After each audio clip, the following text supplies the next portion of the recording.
নমস্কার বন্ধুরা, মৈত্রী রান্নাঘরে আপনাদের স্বাগত। তো আজকে একটা বাড়িতে নিরামিষ রেসিপি করছি, সেটাই আপনাদের সঙ্গে শেয়ার করবো। দেখতে থাকুন, আশা করি ভালো লাগবে।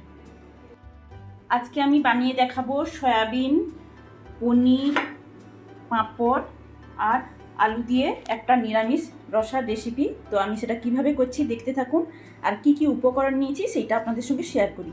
তো এখানে মশলা হিসাবে এটা একটা বাটা মশলা করব, শিলনোড়াতে বেটে নেব। আদা নিয়েছি 2 টুকরো, ধনে হাফ টেবিল চামচ নিয়েছি, জিরে হাফ টেবিল চামচ নিয়েছি, শুকনো লঙ্কা 3টে নিয়েছি, আর এখানে নিয়েছি হলুদের গুঁড়ো সামান্য হাফ টেবিল চামচ, লঙ্কার গুঁড়ো নিয়েছি, আর নিয়েছি সর্ষের তেল। তো রান্নাটা সর্ষের তেলেই করব। একটা মিডিয়াম সাইজের টমেটো কুচি করে নিয়েছি, হাফ টেবিল চামচ চিনি নিয়েছি, হাফ টেবিল চামচ নিয়েছি ঘি, আর নিয়েছি লবণ পরিমাণ মতো, আর গোটা এলাচ 2টো নিয়েছি, দারুচিনি 1 টুকরো নিয়েছি, আর এটা হচ্ছে তেজপাতা একটা। তো এই হয়েছে উপকরণ। এবার আমি প্রথমে কি করছি দেখতে থাকুন। কড়াই চাপিয়ে দিয়েছি, কড়াইতে আঁচ জ্বালিয়ে দিয়েছি। এবার কড়াইতে জল দিয়ে দেব পরিমাণ মতো। জলটা একটু গরম হয়ে যাক। এই গরম জলে সয়াবিনগুলো ভিজিয়ে দেব, সয়াবিনটা যাতে নরম হয়ে যায়। তো কড়াইর জল গরম হয়ে গেছে, জলটা আমি সয়াবিনের মধ্যে দিয়ে দেব। তো সয়াবিনটা একটু নরম হয়ে যাক। কড়াই গরম হয়ে গেছে, এবার সামান্য একটু সর্ষের তেল দিয়ে দেব। প্রথমে আমি কেটে রাখা আলুগুলো ভেজে নেব।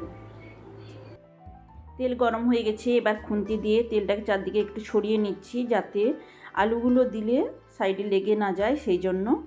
তো তেলটা গরম হয়ে গেছে দেখছেন। তো এবার কেটে ধুয়ে রাখা আলুগুলো তেলের মধ্যে দিয়ে দেব। তারপর সামান্য হলুদ আর লবণ দিয়ে কিছুক্ষণ একটু নাড়িয়ে চাড়িয়ে নিয়ে তারপর 2 মিনিট মতো মিডিয়াম আঁচে চাপা দিয়ে দেব।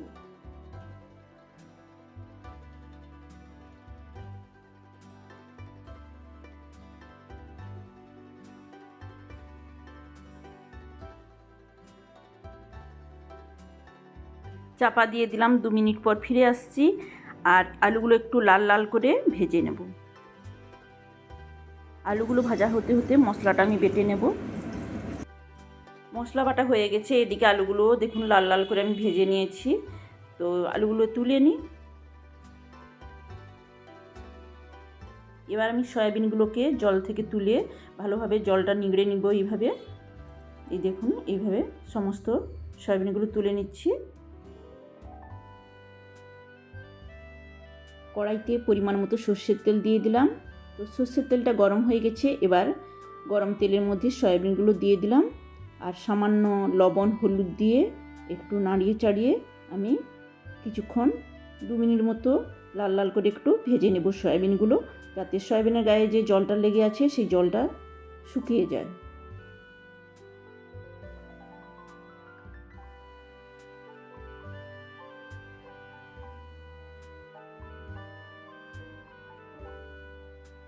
সয়াবিনগুলো দেখুন 2 মিনিট লাল লাল করে ভেজে নিয়েছি। এবার কড়াই থেকে তুলে নেব। এখন কড়াইতে কিছুটা পরিমাণ সর্ষের তেল দিয়ে দিচ্ছি। তো তেলটা গরম হলে টুকরো করে রাখা পাঁপড়গুলো আমি একে একে ভেজে নেব।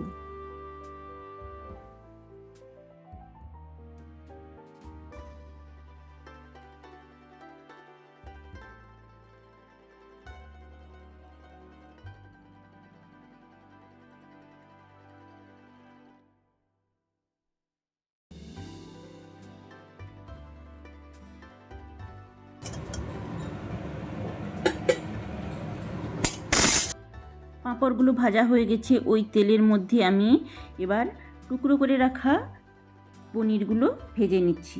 তো পনিরগুলো তেলের মধ্যে দিয়ে দিলাম। এবার সামান্য লবণ হলুদ দিয়ে দেব, তারপর নাড়িয়ে চাড়িয়ে একটু লাল লাল করে ভেজে নেব। দেখুন লবণ হলুদ তো দিয়ে দিয়েছি। এবার 2 মিনিট মতো মিডিয়াম টু লো আঁচে এভাবে পনিরগুলো নাড়তে থাকবো। তো এইভাবে পনিরগুলো ভাজা হয়ে যাবে। তো দেখুন লাল লাল করে পনিরগুলো ভাজা হয়ে গেছে, এবার তুলে নেব আমি পনিরগুলো। পনির ভেজে তুলে নেওয়ার পর ওই তেলের মধ্যে আরও 1 টেবিল চামচ সর্ষের তেল দিয়ে দিচ্ছি। তো তেলটা গরম হোক, তারপর রান্নাটা করছি।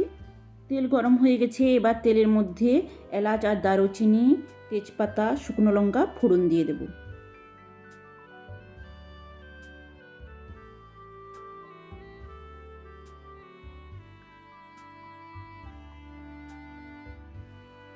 গোটা মশলাগুলো ভাজা হয়ে গেছে, এখন টমেটো কুচিটা দিয়ে দিচ্ছি।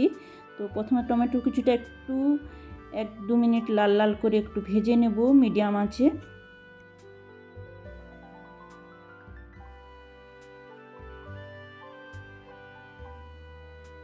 টমেটো ভাজা হয়ে গেছে, এখন আমি বেটে রাখা মশলাটা দিয়ে দিচ্ছি, আদা জিরে আর ধনের বাটাটা। তো এটাও মিডিয়াম আঁচে আমি নাড়তে থাকবো 2 মিনিট মতো।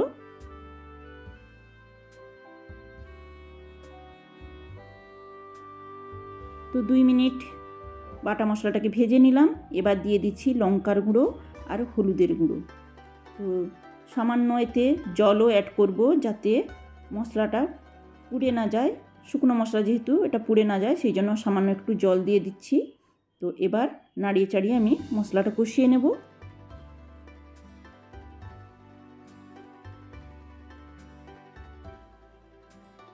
দেখুন মশলাটা কষানো হয়ে এসছে, তেল ছেড়ে গেছে সাইডে। তো এবার একে একে আলু সয়াবিনটা আমি দিয়ে দেব, তারপর নাড়িয়ে চাড়িয়ে কিছুক্ষণ কষিয়ে নেব আলু আর সয়াবিনটাকে।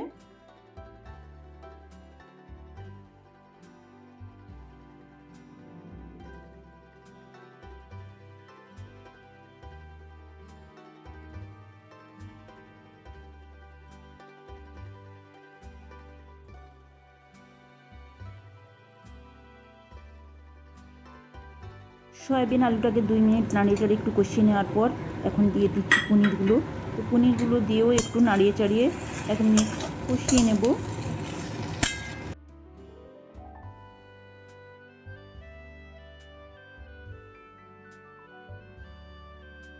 এই সময় আমি পরিমাণ মতো লবণটাও দিয়ে দেব, তারপর আরেকটু নাড়িয়ে চাড়িয়ে কষিয়ে নেব।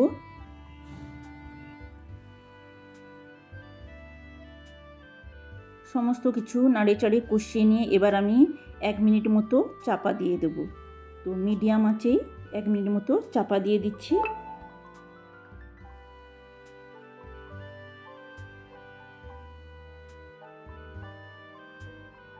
এক মিনিট পর চাপাটা তুলে নিলাম। তো এবার একটু নাড়িয়ে চাড়িয়ে নিয়ে আমি এর মধ্যে পরিমাণ মতো রসার পরিমাপে জল অ্যাড করব। এবার আমি পরিমাণ মতো জলটা দিয়ে দিচ্ছি। তো জলটা দিচ্ছি 2.5 বাটি পরিমাপে। তো সমস্ত কিছু তো ভাজা আছে, সেদ্ধও আছে, আর বেশিক্ষণ সেদ্ধ হতে সময় লাগবে না। তো জল দেওয়া হয়ে গেছে, এবার আমি আঁচটাও ফুল করে দেব।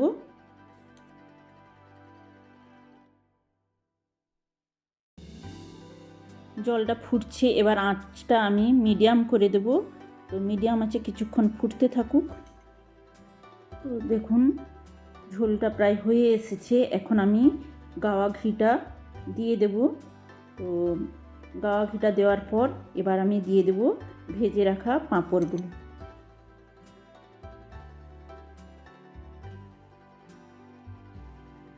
তো রসার মধ্যে পাঁপড়গুলো দিয়ে দিয়েছি, খুন্তি দিয়ে একটু হালকাভাবে ভিজিয়ে নিচ্ছি।